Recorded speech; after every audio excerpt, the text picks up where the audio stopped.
Yeah, it's the wrong time of the year for the bighorn sheep to be down here. That's why when I got down here, everybody's saying, well, you can go down there to the observation point. And I was like, well, yeah, but are they there? Well, no, they're only here until May, then they go up really, really high. That's why I was asking. I was like, you know, where can I go see them today? So I got here and it says it's through May only. But you know what? I wouldn't have missed this little view for the world, man. This is really something else.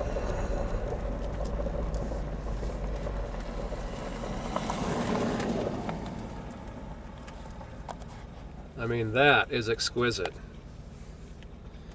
You know?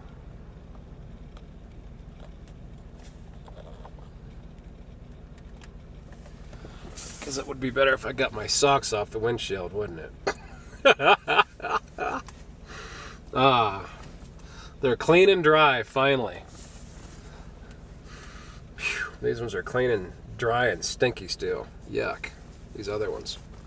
But you know what? Such is life when all your clothes get wet when you're out here in the rain. Oh, look at that.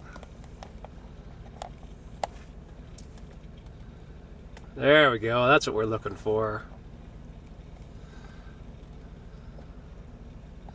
I hate it when it zooms in on a squished bug. So yeah, we're still in Wyoming. Back in Dubois. Basically about 3.5 miles south of town right now at the Bighorn Sheep Range. But they leave in May, so that's why I was asking. She goes, well, you can go down there and what the point? Whatever. You know? Anyway.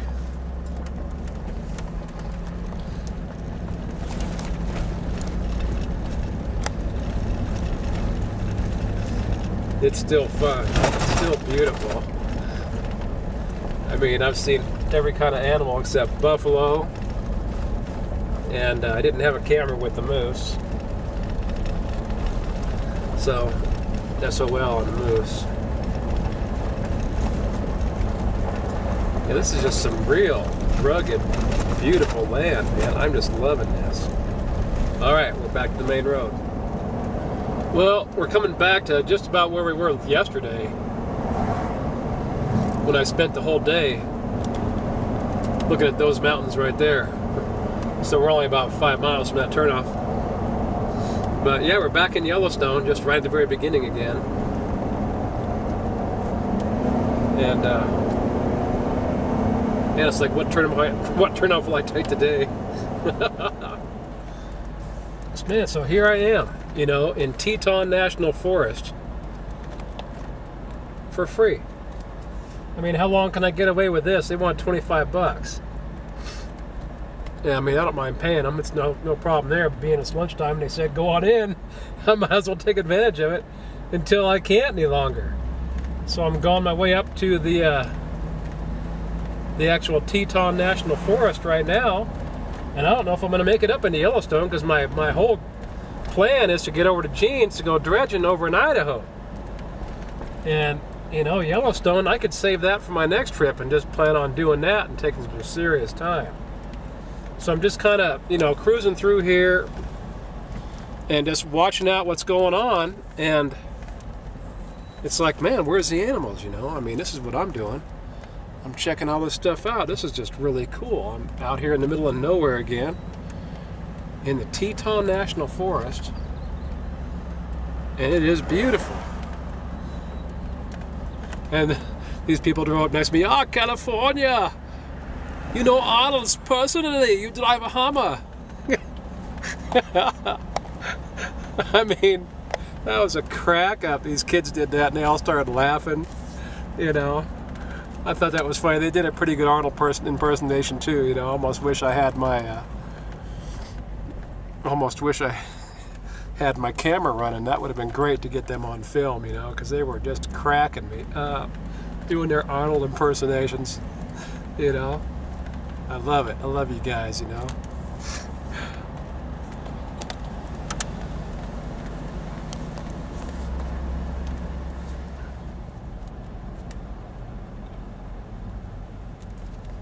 And here We have a buck.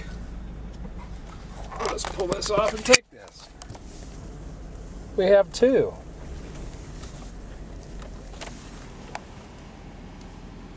Well, check that out. We have his little bottom right there.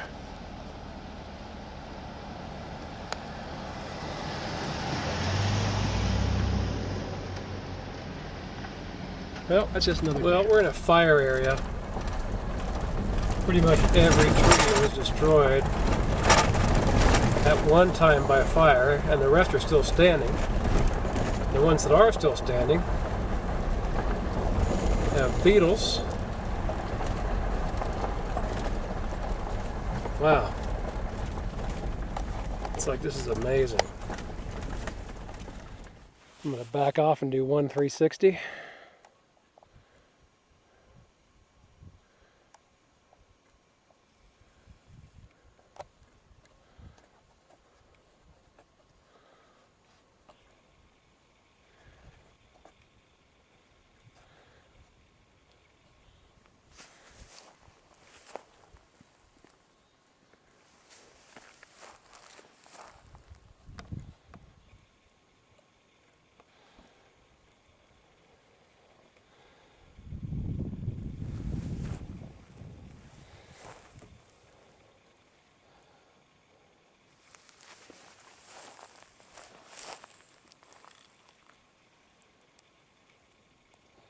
There's our setting sun.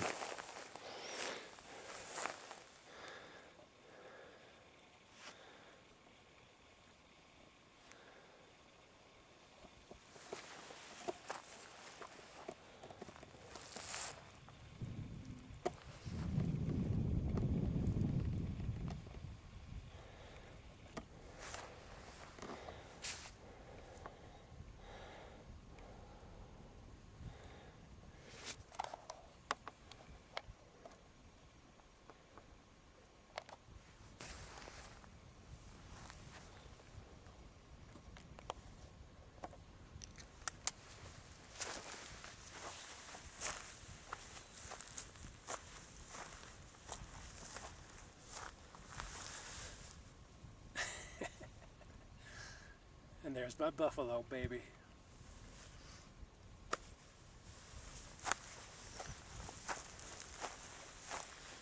Yes!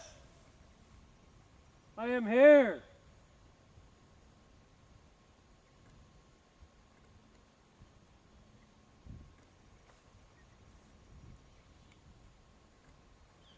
I made it. I chased them off a little bit. I'm not willing to make them go too fast, but they're walking away.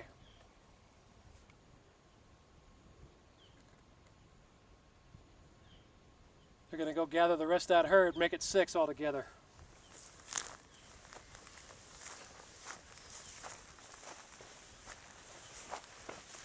Hey, you know what?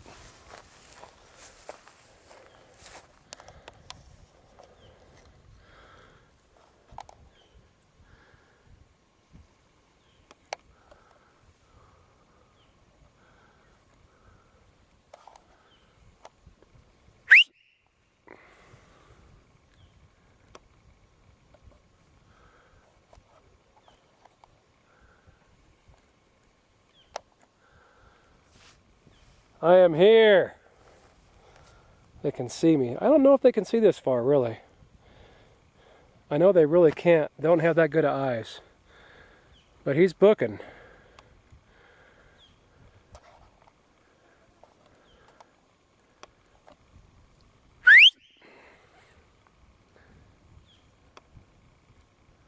And there they go. Yes.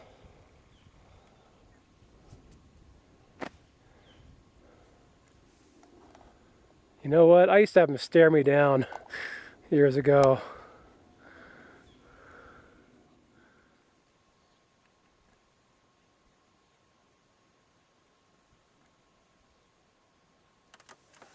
But wow. I'm still looking at those buffalo. Can you believe that? I've been here. I don't care if it's totally dark. I can find my way out of here. I got the GPS. Even without the GPS, you know, I mean, I'm a gold miner, you know, I know the woods. I've been born and raised in the woods, and you know, I know I'm right here on Hollywood Boulevard, you know, and I can find my way home. This is just like, you know, 15th and Hollywood, man. And I found my way out here to the middle of nowhere and found my buffalo. And I am just one happy camper. Man, this is the end of the perfect day. The perfect day. I got my buffalo. And I was thinking about leaving. And it's like, no, I'm going to turn around. I'm going to go back. And there was this side roads that I saw out here. And it's like, just take one of them. So I did. And it took me all the way across this valley. I mean, we're totally across the valley from the road, which is way over here on the other side by the Tetons. I mean, so I'm hell and gone from where I was. I was right next to those mountains over there. You know, I was right next to them. And this is it. And this is the dirt road. I mean, I am this far out. I came completely and totally across this valley on this dirt road, you know. And, hey, you know what? If you're watching this movie and you live here in Wyoming or something and you're going to be coming here to, you know, the Grand Teton National Park and you want to see the buffalo, you know, here's the coordinates right here, man. You just find your way to here and this will be it. I mean, it works. It works really well. Just thought I'd show you that. Here I am in the middle of the night. I'm going to follow that road down. I'm going to come right back out on the highway again. Then we're going to start heading. I haven't made up my mind yet. Are we going to be going to Idaho to go gold mining? Or are we going to be going back up here since I got in here for nothing? And look for something else. So that, you know, I'll decide when I get there.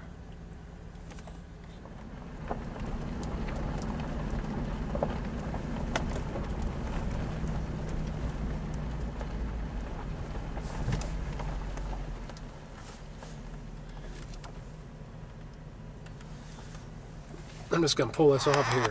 Check this out. It's just a marsh, man. I mean, this whole flatland area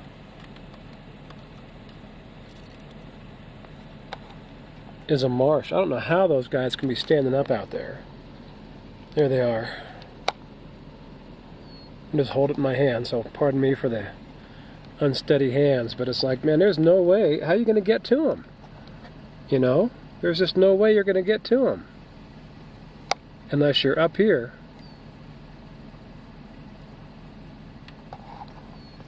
You know, on the top of the mountain.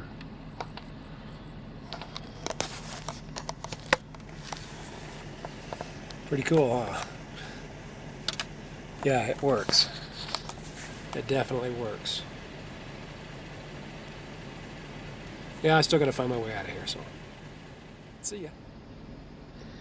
So is that a Wyoming hydraulic mine that I see?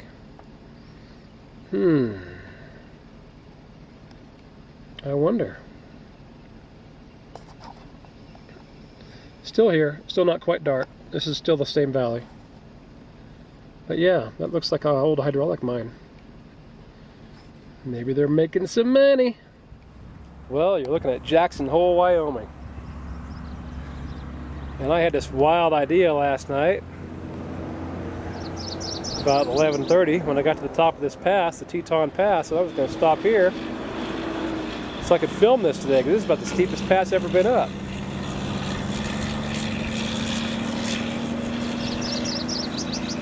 And that's the road that came up, and this is one steep pass. But it sure is beautiful.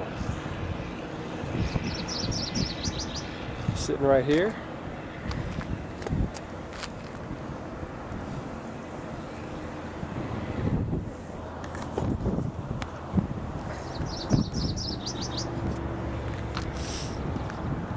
Yeah, so I actually spent the night in the Hummer last night. Wasn't bad, really. I just kind of laid to sleep and back out over the top of the stuff in the back and made it nice and smooth, and out I was. That was like 11:30 or 12. Now it's 8 o'clock in the morning, so I slept pretty good. Well, back in the car, just started over the pass, heading down.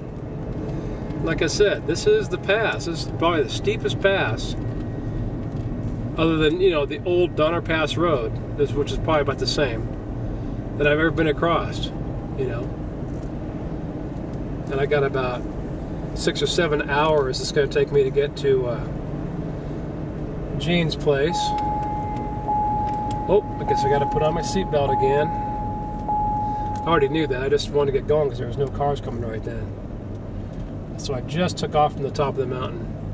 A 10% grade. Can you believe that? And it was 10% coming up too. I don't think I've ever seen a grade this steep. So I got it in second gear. I'm just cruising down here at like 30 miles an hour. And yeah, this is really wild, man.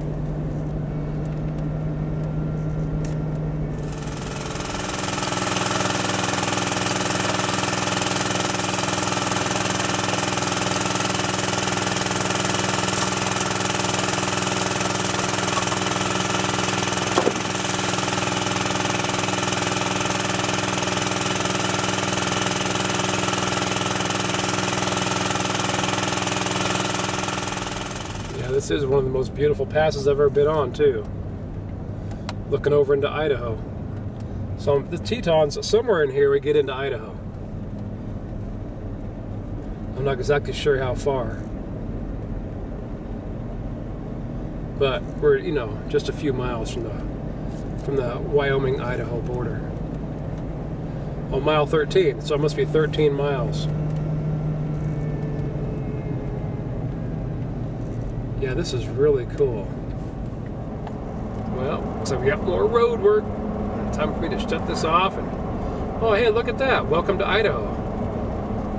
Maybe I didn't miss it, even though it says mile 16. Welcome to Idaho. Entering Teton County. Oh, what darn. Well, I wonder why it says mile 16. Maybe it's just because of the road.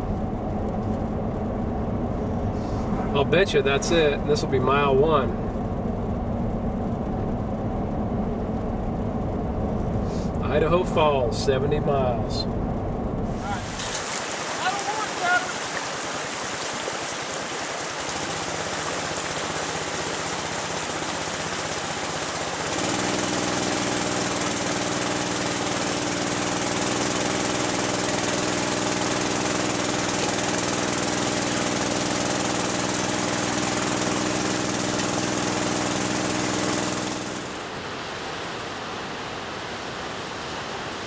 Well, here I am at Twin Falls, Idaho, and this is one of them, one of the two. Basically the only one of the twins, because they put a power plant upstream.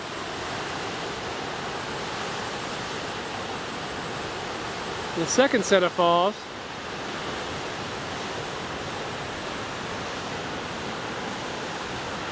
is right there. As you can see, it's been dammed off. So we have one-legged falls now instead of twin falls. We don't got 2 legs anymore. And this is Snake River. This is gold area, man. Okay, so, well, anyway, my take on Twin Falls is, you know, I mean, it's all cemented in. So I came down to Shoshone Falls, figuring, well, maybe I'll see some natural waterfalls. Same thing. It's all cemented in. Nothing natural here. You know, this town, Twin Falls, the town itself is nice, but the falls suck. I wouldn't bother coming here just to look at the falls because they aren't natural anymore because they've been damaged, tampered with. So this is just how it is.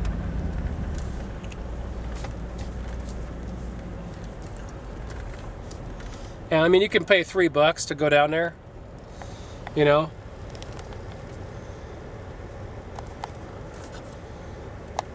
But that's what you're gonna see, you know. Cement walls and like just total BS, man. Not worth wasting my time any longer on. You know what I mean? Not worth wasting my time. Not worth wasting my time. Okay, Twin Falls? You're wasting my time. And that's my humble opinion. I hope that was humble enough for you.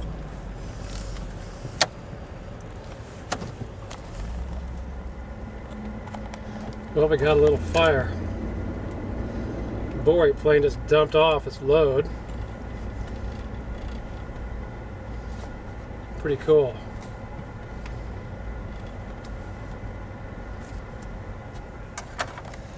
So, we're plagued by fires. I just passed like a fire that was like 10 miles long or more. And then another one that was at least 3 or 4 miles. And now we got a big one right here on the freeway, and we are stop cold. Well, this fire, it has me stopped, jumped. The wind's blowing. And today is day 11. It's the 11th. I think it's, I thought it's the 10th. I think my clock is wrong.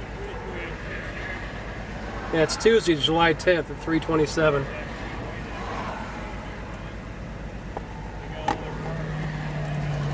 So, here we sit on the freeway. Look how fast that fire is just rolling across that plain, man.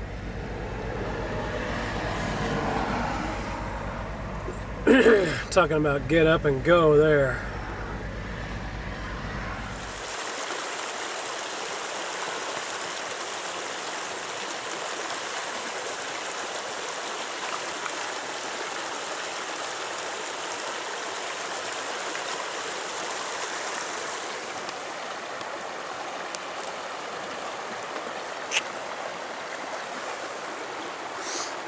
Anyway, we're dredging. And it's working out good, too. Nothing like a dredge hose in the old hand again. You know, got to do this more often in California. Well, we're not in California. We're on Hollywood Boulevard, baby. We're on the road again. This is what I'm talking about though, man. These fires here just go, they take off, man. They go so fast. I'm probably about, 4 miles up already. The fire's still going. But it's so far from the freeway now. I mean, I was way down there. And here we are up to where it's actually against the freeway where it started. And you can see in just a few minutes, this thing touched, you know, at least 10 or 12 miles again. I can't believe how fast the fires just flat out, you know, take off up here. Well, I'm out here looking for Gene's claim. And I know where it is, and I know I'm on the road. But I think there was a trailer back there. It said 750 on it. I think I passed. I think that was probably it. Maybe it's farther up because according to my mileage thing, I'm about 2/10 past where he said he was at. So that's got to be his trailer, I'm sure. But anyway, I'm just damaging the shit out of my paint job. And, you know, I mean, such is life. I don't really care about the paint job anyway. But, what I'm going to do is I just want to hit my button right here. Oh, you can't see it. Well, I'm going to bring my mirrors in because it's like, you know, this is just wild, man. This is what I expect when I go to a mining claim out in the middle of nowhere somewhere is just to be doing this and finding my way. And, you know, I stopped at the store and bought a topo map of the area. I know whereabouts I got a oh my, I gotta cross the river. God help us. Can we make it? It's not much of a creek here, but we're gonna cross this little river here. It's running pretty good. It's big enough for a 4 or 5 inch dredge, like he said. I met a guy by the name of Dell who's got the claim downstream. And I stopped and asked him if he knew Gene and what was going on, and and he asked me if I could help him out with his claim. So I went ahead and showed him where his markers were going to be because he wasn't sure which way things were going and stuff. So worked out good that I came up here, and if I can't find Gene's place tonight for sure, then I'll just go back down to Dell's tonight and spend the night down there. And then this should be his claim, right next to me. Gene, I know I'm on your claim, bud. This is right where you told me it was. I just hope I can find you, buddy. I know you're down here. If not, well, I'll be down here mining on your claim. And stealing all your gold! Well, anyway. I might throw up a... Oh, hey, look at that. There's a camp and a trailer and stuff up ahead of me. I think we're getting there. This has got to be it.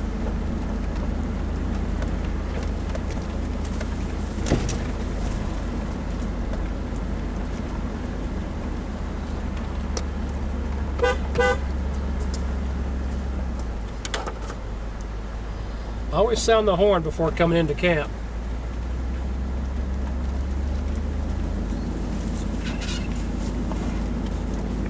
Because you never know.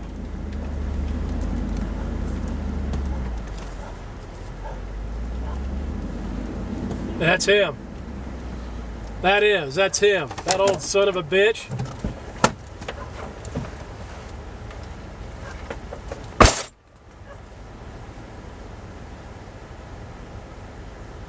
Is that you, Gene? Yeah. What's going on? How do I get there? Take this other fork over here? All right, I'll back up.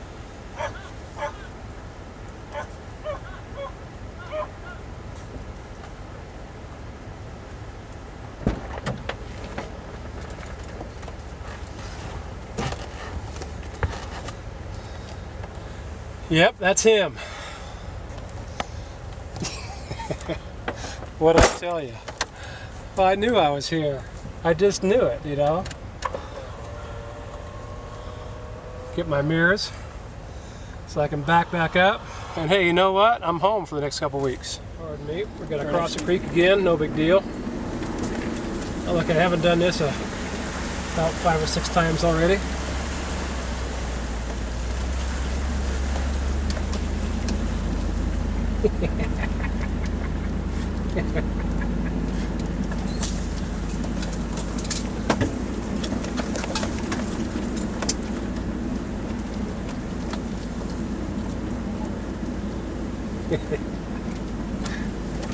Hey, Reed, why don't you back right in here? All right. Yeah, come. We can put your tent behind the Okay. flat area.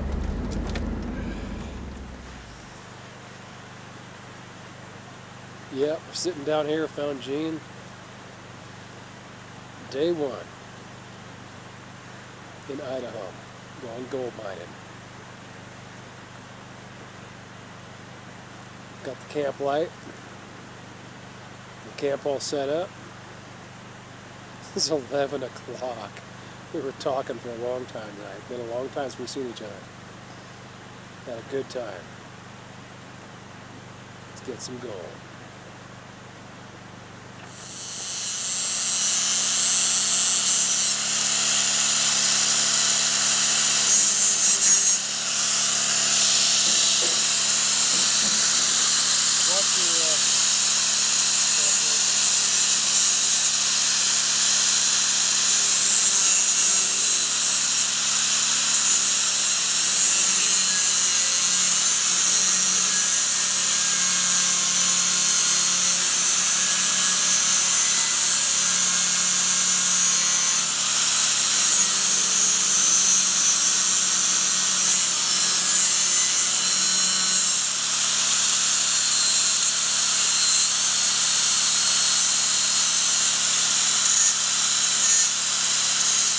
That's good. We got a little bit of a bump in there. It'll lock it in place. So what we're doing is modifying the riffles so they just lift out. You know, it's like you don't need to have the riffles in there to clean the box up. All it is a pain in the ass when the riffles don't come out on their own. So this is what we're doing. We're getting all the riffles where they just come out. Everything comes out nice and easy. The box is totally empty that way when you go lift it up. When you got to move the dredge or whatever, move the box, you pull out all your carpets, you pull out all your riffles, you throw them in a tub and carry them off. Then you come back to the box with one hand if you need to. You know, because when you're in a river, you want it as light as possible. So when you're slipping on the rocks already, you're not dealing with the box being so heavy you can't, you know, do anything with it. So we always take all the shit out of the box, and that way it's not complete. So we're building the dredge today. I mean, we got it built. We're just modifying it a little bit just to make sure it looks good. And that's the whole key, man. We want a box that looks perfect. We want a dredge that runs good. It's a 5-inch with a 9 horsepower and an HP 350. And it's a nice dredge. We'll be getting it in the water in a couple days and tuning it up. Because dredging season doesn't start until the 15th of July here in Idaho.